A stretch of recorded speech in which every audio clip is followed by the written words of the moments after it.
ابن مسعود نے مشورہ دیا بعد والوں کو، من کان مستنن فلیستن بمن قد مات، تم میں سے اگر کوئی آدمی کسی کا اقتداء کرنا چاہے، کسی کے پیچھے چلنا چاہے تو ان لوگوں کا اقتداء کریں جو دنیا سے چلے گئے۔ فإن الحي لا تؤمن عليه الفتنہ، اس لیے کہ زندہ آدمی فتنے سے خالی نہیں، کل کو کیا کرے گا کسی کو پتہ نہیں، ماذا تکسب غدا، کہ کل کون کیا کرے گا کسی کو پتہ نہیں۔ ان الحی لا تؤمن علیہ الفتنہ، زندہ آدمی فتنے سے خالی نہیں۔ اور دنیا سے چلے گئے لوگ کون ہیں جن کا اتباع کرنا ہے، جن کا اقتداء کرنا ہے؟ اولئک اصحاب محمد صلی اللہ علیہ وسلم، کہ وہ اصحاب محمد صلی اللہ علیہ وسلم ہیں۔ کانوا افضل هذه الامہ ابرهم قلوبا واعمقهم علما واقلهم تکلفا، اختارهم الله لصحبة نبيه ولإقامة دينه فاعرفوا لهم فضلهم واتبعوهم على أثرهم فإنهم كانوا على الهدى المستقيم۔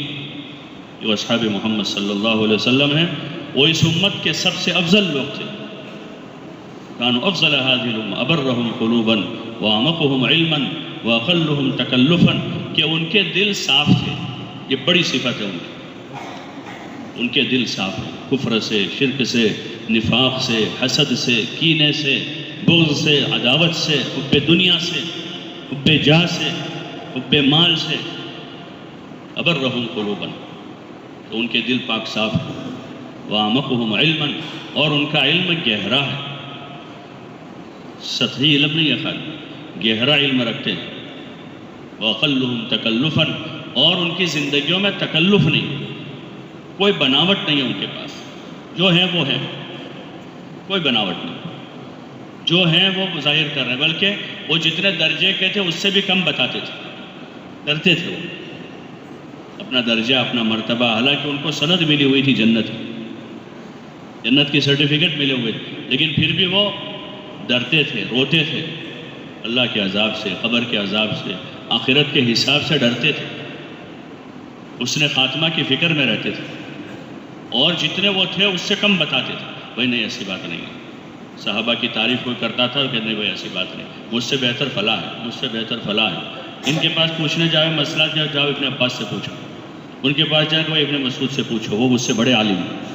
ان کے پاس جا کے تم فلاں کے پاس جاؤ، وہ زیادہ جاننے والے۔ ان کے پاس جا کے بھائی دیکھو وہ فلاں قدیم الاسلام ہے، وہ مجھ سے پہلے مسلمان ہوئے، ان کے پاس جاؤ، وہ آپ کو بتائیں گے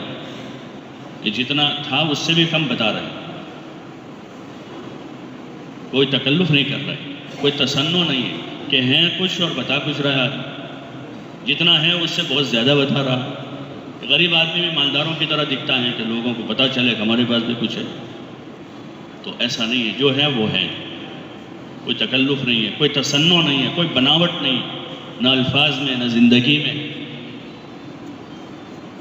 اقلهم تکلفا، پھر وہ فرما رہے ہیں اختارهم اللہ لصحبت نبیہ ولاقامت دینہ، کہ اللہ تعالیٰ نے ان کو اپنے نبی علیہ السلام کی صحبت و خدمت کے واسطے اور اپنے دین کو دنیا میں زندہ کرنے کے لیے ان کا انتخاب کیا ہے۔ اللہ ان کا مرتبہ پہچانو،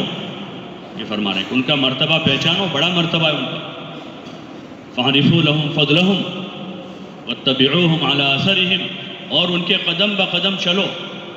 علی اثرهم کہتے ہیں جیسے ریگستان میں کوئی آدمی آگے چلتا ہے یا مٹی والی زمین ہوتی ہے اس میں آگے چلتا ہے آدمی، تو اس کے نشانات قدم دکھتے ہیں، جانور آگے چلا ہوتا ہے تو اس کے قدم دکھتے ہیں، کوئی انسان چل کر جاتا ہے تو اس کے نشانات قدم دکھتے ہیں، تو اسی کے جو دکھتے قدم ہیں اس پر قدم رکھو، اس کو کہتے ہیں علی اثرهم واتبعوهم علی اثرهم فانهم كانوا علی الهدى المستقیم، اس لیے کہ وہ سیدھے راستے پر تھے، صحابہ سیدھے راستے پر تھے۔ حکایت صحابہ اس لیے پڑھی سنی جاتی ہیں، حکایت صحابہ فضائل اعمال میں پہلا حصہ جو حکایت صحابہ، اس میں حضرت شیخ رحمۃ اللہ علیہ نے حضور صلی اللہ علیہ وسلم، خلفائے راشدین، عشرہ مبشرہ اور مہاجرین و انصار اور ازواج مطہرات، بنات طیبات، صحابیات، ان کی زندگی کے ایسے واقعات نقل کیے ہیں کہ جس سے موٹی موٹی سیرت سامنے آ جاتی ہے۔ حضور صلی اللہ علیہ وسلم سے، خلفائے راشدین سے، عشرہ مبشرہ سے، مہاجرین و انصار کے جو بنیادی لوگ ہیں ان سے ایک تعارف ہو جاتا ہے، ایک پہچان ہو جاتی ہے۔ پھر ان کی زندگی کے مختلف قسم کے واقعات کے ابواب باندھے حضرت شیخ نے، ان کے ایمان کے لیے سختیوں کو برداشت کرنا، پھر ان کے نماز کے واقعات ہیں، ان کے خشوع و خضوع کے واقعات ہیں، ان کے زہد و جہد کے واقعات ہیں، ان کے غزوات کے قصص ہیں، بدر، احد، حمراء الاسد، تبوک، خندق، فتح مکہ ہیں، اس میں سارے قصے۔ اس سے ان سے ایک تعلق ہو جاتا ہے، ایک تعارف بھی ہوتا ہے، تعلق بھی ہوتا ہے۔ اگر صحیح معنوں میں اس کو پڑھیں سنیں تو پھر وہ تعلق محبت میں اضافہ ہوتا ہے، اور زیادہ ذوق ہوتا ہے کہ اور ان کو پڑھیں اور ان کی زندگی کو دیکھیں کہ اس میں تو چند قصے ہیں۔ حضرت شیخ نے کہ چند قصے نمونے کے طور پر لکھتا ہوں، ورنہ حدیث کی تاریخ کی کتابیں بھری ہوئی ہیں۔ تو ایک رابطہ بنانے کے لیے کہ اس سے ہمارے بچوں کا، ہمارے جوانوں کا، ہمارے بوڑھوں کا، ہمارے مردوں کا، ہماری عورتوں کا، ہمارے غریبوں کا، ہمارے امیروں کا ان سے کنیکشن ہو جائے، جن کے بارے میں ابن مسعود یہ کہہ رہے ہیں فاتبعوہم علی اثرہم، کہ ان کے قدم بقدم چلو، فاعرفوا لہم فضلہم، ان کے مرتبے کو پہچانو۔ تو ان سے ایک رابطہ قائم، پہلے تعارف ہوتا ہے، پھر تعلق ہوتا ہے، پھر وہ محبت میں اضافہ ہوتا ہے، اور جب اچھی محبت پیدا ہو جاتی ہے تو پھر آدمی اتباع کرتا ہے۔ ان المحب لمن یحب مطیع، کہ آدمی جس سے محبت کرتا ہے اس کا اتباع کرتا ہے، پھر اب آدمی ان کے پیچھے پیچھے جائے گا، اب ادھر ادھر نہیں بھاگے گا اپنی چاہتوں کی طرف اور زمانے کی فیشن کی طرف اور لایانی کی طرف، اب ان کے پیچھے جائے گا۔ ان کے کیا جذبات تھے؟ تو ان کے جذبات کیا تھے؟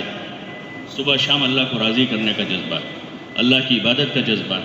علم حاصل کرنے کا جذبہ، راتوں میں خدا کے سامنے رونے کا جذبہ، اور ان کے ایک ایک کا جذبہ یہ ہے کہ یہ اللہ کا کلمہ پورے عالم میں کیسے بلند ہو جائے، یہ جذبہ بھی ان کا جذبہ یہی تھا۔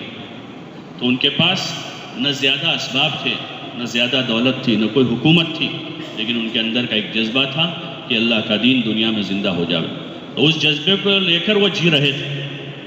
اور اسی جذبے پر مر رہے تھے۔ اسی لیے مورخین نے لکھا ہے کہ حضور علیہ السلام کے وصال کے وقت جو تعداد صحابہ کی شمار ہوئی کہ 1,24,000 یا 1,99,000 یا جو کچھ بھی ہیں، ان میں سے قریب 10,000 کے قبریں جو ہیں حجاز میں ہیں، باقی سب جو ہیں دنیا کے ملکوں میں گئے، پیدل سواری، ریگستانوں میں، صحراؤں میں، پہاڑوں میں، جنگلوں میں، دریاؤں میں سفر کیا انہوں نے۔ باوجود اسباب کی کمی کے اندر ایک جذبہ تھا، یہ اللہ کا کلمہ دنیا میں بلند ہو جائے۔ اپنا عمل بناتے ہوئے 24 گھنٹے کے اپنے جو معمولات تھے اس کو پورا کرتے ہوئے وہ دنیا میں سفر کیے انہوں نے۔